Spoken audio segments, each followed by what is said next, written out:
Il aura suffi d'un seul huitième de finale à Roland-Garros pour qu'Hugo Gaston devienne l'une des personnalités sportives préférées des Français. Dans cette vidéo, je vous propose de revenir sur cette incroyable trajectoire et de vous expliquer pourquoi, selon moi, ce joueur a tout du pétard mouillé. Déjà, pour bien comprendre le phénomène, commençons par un rapide coup d'œil sur ses réseaux sociaux. 14 000 abonnés sur Twitter, 127 000 sur Instagram, les chiffres sont énormes pour un joueur qui a entamé la saison 2021 à la 161e place mondiale. Surtout qu'Hugo est encore à des années-lumière de faire partie de l'élite du tennis. Depuis qu'il est sur le circuit, c'est plutôt du côté des futurs et des challengers qu'il évolue et ses résultats sont plutôt mitigés. Il y a quelques jours, il a même échoué à se qualifier à l'Open Australie en perdant en qualification contre Max Purcell, 238e mondial. Du coup, pas grand-chose le prédestinait à une pareille mise en lumière à l'automne dernier. Et pourtant, c'est la beauté du sport de parfois se saisir de destins anonymes pour les porter en triomphe. Elle était stylée cette phrase, hein.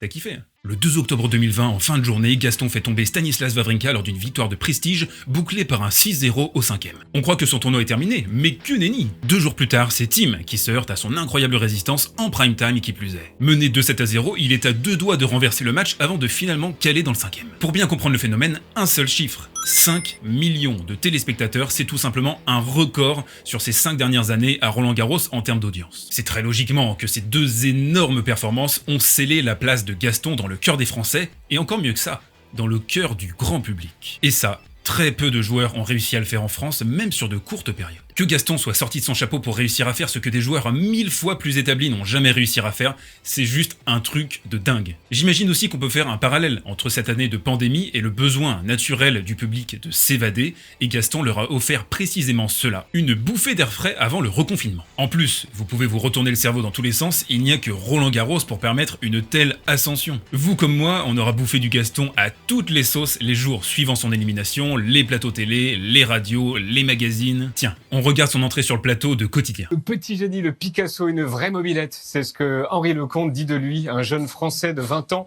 Et donc, entré dans l'histoire de Roland-Garros ce week-end, il est passé nous voir. Voici Hugo Gaston.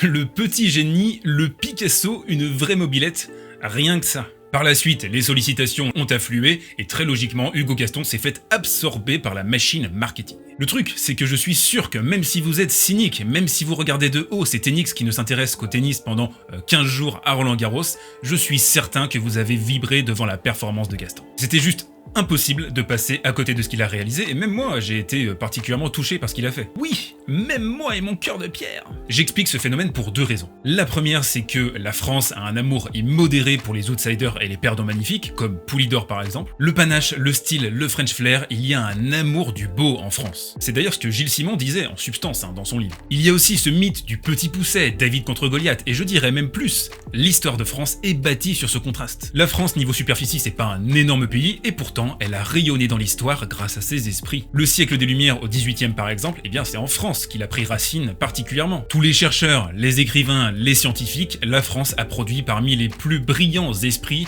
de l'histoire de l'humanité. On peut aussi parler de son armée, des conquêtes napoléoniennes et plus largement de sa culture qui a et continue de rayonner dans le monde entier. Du coup, cette espèce de conquête par un petit et le fait qu'il soit tombé les armes à la main en jouant un tennis inspiré, eh bien je pense que ça parle à notre inconscient. On arrive au deuxième point, Gaston a joué précisément comme les Français l'aiment. Les dizaines d'amortis, le calme apparent alors qu'il aurait dû être rattrapé par les émotions. Hugo a joué beau, il a fait cavaler des illustres champions alors qu'il aurait dû prendre une méga tôle. Surtout que les joueurs français ont pris l'habitude, vous le savez, de se déliter complètement à Roland-Garros, écrasé par la pression. Et lui, tranquille, il débarque de nulle part et il réussit à faire tourner en bourrique des immenses champions avec un certain panache. Et ça, clairement, ça a été un énorme vecteur d'attention et d'émotion. Du coup, je pense que c'est vraiment ces deux éléments cumulés qui ont fait qu'il a réussi à toucher une strate qui s'intéresse au tennis qu'une fois par an à Roland-Garros. Et si vous ajoutez à ça le fait que les mousquetaires sont en déclin, qu'il était le seul Français qualifié en deuxième semaine, eh bien, ça a fait de lui une star du jour au lendemain. Maintenant qu'on a dit tout ça, je pense que son parcours à Roland-Garros est une anomalie et ne reflète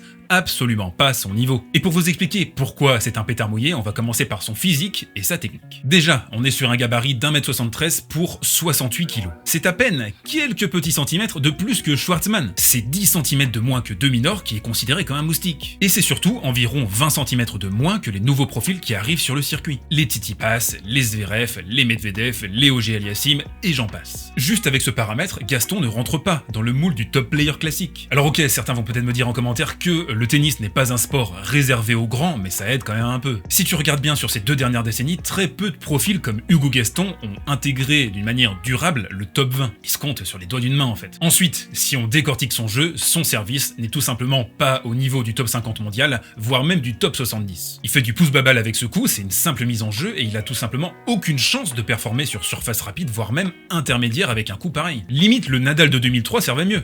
Ah ouais, on en est là. Vu son gabarit, on a forcément un déficit de puissance qu'Hugo arrive à compenser avec sa créativité. Donc oui, c'est très bien d'avoir un soupçon de créativité dans son jeu, mais si tout ton jeu est basé là-dessus, c'est un problème. L'autre problème, c'est que Gaston a pu jouer sur un certain effet de surprise pendant ce Roland-Garros 2020, mais aujourd'hui, il va être attendu dans ses schémas. Ses adversaires, j'en suis certain, vont moins se faire prendre et vont avancer d'1 ou 2 mètres pour anticiper ses nombreuses amorties. Comment est-ce que Gaston va s'adapter à ça? Ça, c'est une grande question. Je suis aussi obligé de mentionner les conditions très particulières de ce Roland-Garros 2020. Froid, vent, humidité, c'était absolument parfait pour son jeu. Une autre question est de se demander comment est-ce qu'il va gérer sa nouvelle exposition. Même s'il a plutôt l'air d'un gars cool, d'un gars très tranquille, ce Hugo Gaston, les médias ne manqueront pas de faire un point régulier sur son évolution et je pense qu'on risque de voir très vite affluer des articles qui seront dans le même ton que cette vidéo. Alors attention, je veux pas être non plus trop critique dans cette vidéo avec Hugo Gaston, il y a forcément quelques petits éléments sur lesquels construire une belle carrière. Gaston a un œil et une palette au-dessus de la moyenne. Il a aussi une très belle main et il a été brillant dans sa faculté à couper les trajectoires contre Wawrinka et Thiem. Donc rediriger les frappes et trouver des angles assez incroyables, ça a l'air d'être quelque chose d'assez facile pour lui finalement. Clairement, il y a des bases sur lesquelles construire, je ne dis pas non plus qu'il n'arrivera jamais à rien, attention. Mais ça me paraît nettement insuffisant pour aller titiller le top 20 à long terme. Et même dans l'immédiat, aller gratter un top 50, ça me paraît complètement insurmontable. Un autre bon point pour lui, c'est que la fin de saison est arrivée très vite et ça a pu lui donner un peu de temps pour digérer son aventure parisienne. Et forcément de se préparer à un retour à la case Challenger contre des morts de faim pendant une grande partie de la saison. Hugo a même affiché un objectif plus clair dans une interview croisée donnée à l'Équipe Magazine, réussir à jouer Roland-Garros avec son classement et pas sur invitation comme en 2020.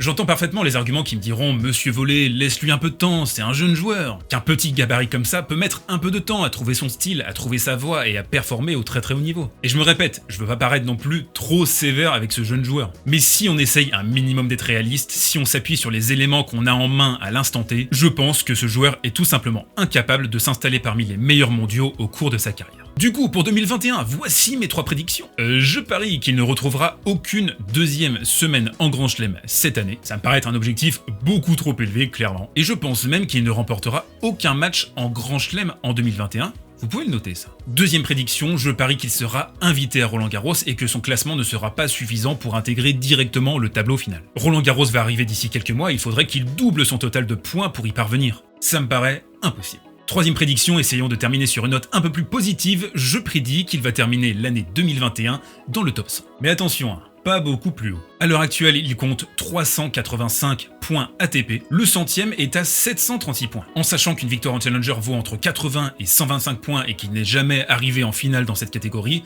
eh ben il y a du taf. Et Hugo, si jamais tu tombes sur cette vidéo, je ne te souhaite qu'une seule chose bien entendu. Fais-moi mentir Picasso. Est-ce que vous êtes d'accord avec mon point de vue? Donnez-moi votre avis étayé dans les commentaires, explosez-moi cette barre de like, et on se retrouve très vite sur la chaîne pour de nouvelles aventures. Ciao!